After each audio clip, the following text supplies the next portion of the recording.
Welcome. Today, we are diving into a really powerful way of looking at ourselves, not by focusing on our flaws, but by understanding our greatest character strengths.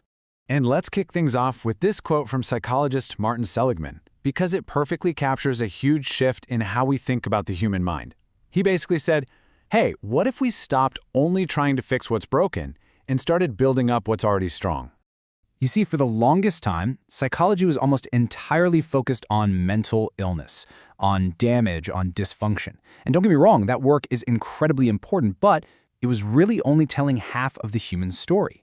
This traditional disease model was great at figuring out what was wrong and how to fix it, but it left this massive blind spot.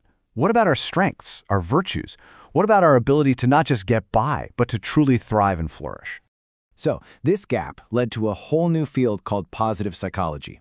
And it flipped the old question on its head. Instead of asking what's wrong with people, it started asking what's right with people. What are the things that actually help us live good, meaningful lives? And right at the very heart of positive psychology is this idea of character strengths. Think of them as your best inner qualities. The key thing to remember is that they aren't set in stone. They're more like muscles. The more you work them, the stronger they get. Now, here's a really crucial distinction to make. Strengths are not the same thing as talents. A talent is usually something you're just born with, right? Like being a gifted musician. But a strength is about your character. It's a choice. It's a value, like honesty or kindness, that you actively decide to build and live by. And just to be super clear, they're also different from skills you learn, like coding or driving. They aren't your hobbies, and they aren't external resources like having a great group of friends. Strengths are who you are on the inside. Okay, so if we're going to talk about all of these positive traits, we need a shared language, right? A map. And to create one, a couple of pioneering researchers developed a truly groundbreaking framework. So, you've probably heard of the DSM, the Big Book of Mental Disorders. Well, these guys, Peterson and Seligman, created what they playfully called a Manual of the Sanities. I love that. It's a handbook for what goes right with people, a guide to human flourishing. And their mission was, frankly, enormous. They scoured thousands of years of human wisdom, from ancient philosophy to religious texts from all over the world, looking for the virtues that every culture, everywhere, seemed to value. And after all that incredible research, what they found was this beautiful, elegant structure that seemed to describe what it means to be a good person, no matter where you live. It all boiled down to just six core virtues that are recognized and cherished pretty much everywhere, from ancient Greece to modern-day Tokyo. These are basically the pillars of a good character. And here you can see the whole shebang laid out. You've got those 6 big virtues, like wisdom and courage. And then under each one, you have the specific concrete character strengths, 24 of them in total. Think of it like a periodic table of positive human traits. So let's zoom in on a couple. The virtue of wisdom, for example, isn't just about being a trivial whiz. It's about strengths like curiosity, a love of learning, and perspective, that ability to see the big picture. And courage is so much more than just physical bravery. It's the perseverance to stick with a hard goal. It's the zest and energy you bring to your life, even when things are tough.